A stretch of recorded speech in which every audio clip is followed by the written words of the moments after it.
Saya Zahran Halamar. Saya di Cisapetra. Saya Ivan. Nama saya Isania. Kenalkan, nama saya Aisyah. Di samping saya sekarang sudah ada Bu Etin, salah satu guru IPA di 32. Hari ini saya akan mewawancarai beliau mengenai topik peduli berbagi. Langsung aja ke pertanyaan pertama buat Bu Etin. Bagaimana sih Bu menunjukkan peduli terhadap siswa yang memiliki kebutuhan khusus atau kesulitan belajar? Bagaimana menunjukkannya ya? Baik, pertama-tama berarti ucapkan dulu Assalamualaikum warahmatullahi wabarakatuh. Waalaikumsalam. Kalau bagaimana menunjukkan sikap berbagi atau peduli gitu ya terhadap teman-teman atau siswa-siswa yang berkebutuhan khusus, yang pastinya bahwa kalau saya secara pribadi gitu, saya selalu berusaha menanamkan di dalam diri saya bahwa setiap anak, setiap individu, setiap siswa itu adalah unik. Mereka memiliki kelebihan, kekurangan sendiri gitu kan ya. Khusus untuk anak-anak yang berkebutuhan khusus, tentunya mereka memang perlu diperhatikan lebih dari banding teman-temannya yang reguler gitu kan ya.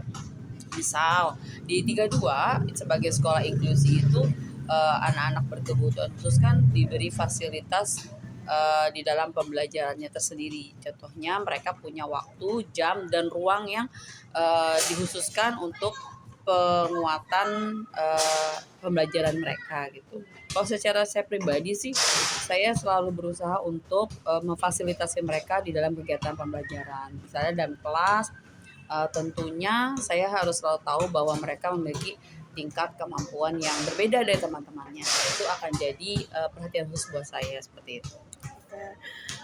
Buat pertanyaan kedua dari Apa yang Ibu lakukan untuk membagikan pengetahuan dan pengalaman dengan rekan kerja untuk meningkatkan kualitas pengajaran? Baik, kalau untuk bagaimana berbagi dengan rekan-rekan guru terkait bagaimana menimbulkan rasa peduli empati kepada anak-anak yang berkebutuhan khusus tadi ya, itu tentunya kami punya yang namanya forum group discussion atau FGD, bagaimana kami bersama-sama dengan rekan-rekan itu saling melakukan kegiatan berbagi. Pertama, misalnya dalam kegiatan bagaimana menyampaikan pembelajaran di kelas supaya kami semua memiliki irama yang sama ketika melakukan pembelajaran di kelas. Dan sana pun kami selalu melakukan kegiatan yang namanya sharing. Di antaranya adalah bagaimana memfasilitasi tadi siswa-siswa yang berkebutuhan khusus. Selain itu juga sebenarnya kita saling berbagi juga bagaimana menimbulkan rasa peduli, empati terhadap siswa-siswa yang mungkin sebenarnya kalau teman-temannya lihat atau guru-gurunya lihat, mereka adalah ya siswa reguler yang bukan termasuk berkebutuhan khusus, tapi mungkin di antara mereka perlu juga yang namanya diketahui ada kekurangannya gitu kan ya. Tidak semua individu itu memiliki kemampuan yang sama, sehingga kami bersama-sama bersinergi bagaimana memfasilitasi kemampuan kebutuhan anak yang berbeda-beda gitu.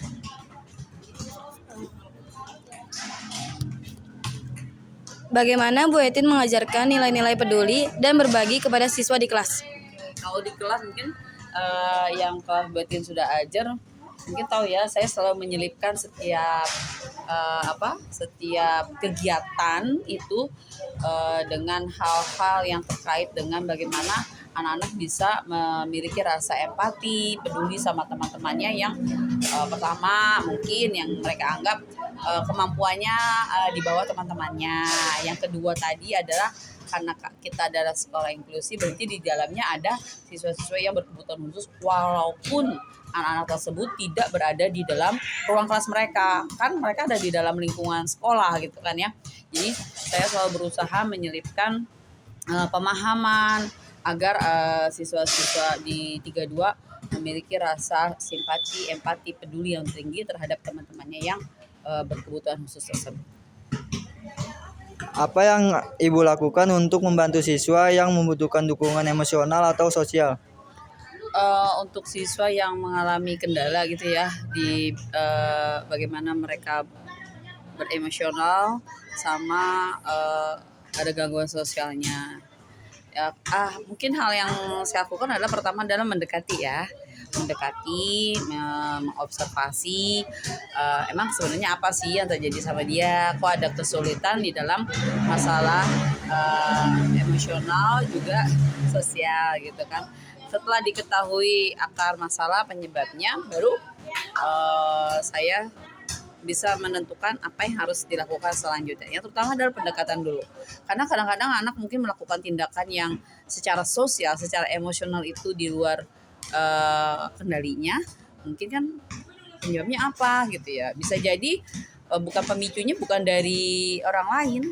Bisa jadi dari dirinya sendiri gitu kan ya. Nanti kalau mungkin apabila ada hal yang ditemukan itu di luar kemampuan pribadi saya, maka biasanya kami akan bermusyawarah dulu dengan beberapa orang guru, atau bisa juga kami bermusyawarah dengan guru bimbingan khususnya, guru BK ya. Nanti kami akan berkolaborasi untuk mencari bagaimana solusinya, seperti itu sih. Apa yang Ibu rasakan tentang pentingnya peduli dan berbagi dalam menciptakan lingkungan belajar yang positif dan mendukung? Kalau peduli dan berbagi itu bagi saya itu sangat penting. Misalnya kalau dalam kondisi belajar, ketika sekelompok anak sudah memiliki rasa peduli yang tinggi, memiliki rasa empati yang tinggi, tentunya dia bisa mengikuti belajar dengan baik. Contoh misalnya ketika guru datang, kemudian mereka memiliki empati yang tinggi, pastinya mereka akan selalu mengkondisikan kelas mereka dengan baik. Misalnya ya kalau tadi mungkin sedang bergurau, bercanda sama teman, ketika guru masuk ke kelas, seharusnya mereka sudah bisa mengkondisikan diri mereka, mereka akan siap untuk belajar.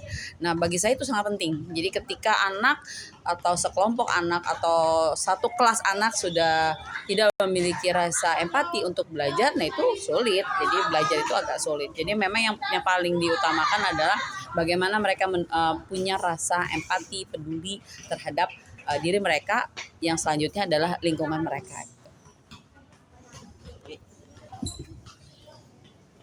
Apa yang Ibu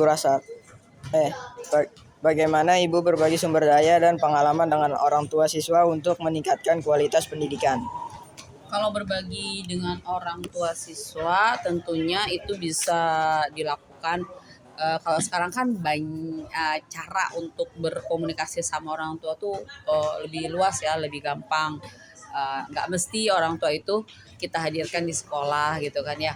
Kalau diantaranya bisa kita, kalau secara saya pribadi mungkin bisa dengan melakukan kegiatan di sekolah yang nantinya orang tua itu sudah diinformasikan bahwa anaknya ini ada kegiatan di sekolah terkait, misalnya ada pembelajaran tentang ini gitu ya. Misalnya seperti yang kemarin misalnya kelas 9 itu ada kegiatan mereka melakukan proyek di rumah, harus itu diketahui orang tua gitu kan. Oh anak saya sedang melakukan proyek IPA, berarti mereka tahu anaknya sudah mulai melakukan pengerjaan. Oh berarti mereka juga nanti mengingatkan anaknya untuk menyiram tanaman. Itu adalah salah satu bagaimana saya melakukan hubungan dengan orang tua dalam hal penguatan pembelajaran di sekolah, seperti itu. Kalau sekarang juga gampang kan ya, by WA atau kita melakukan Meet, Zoom dengan orang tua. Tidak mesti orang tua itu dipanggil ke sekolah.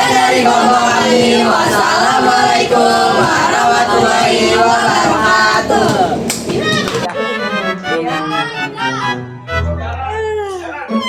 Kembalikan nih.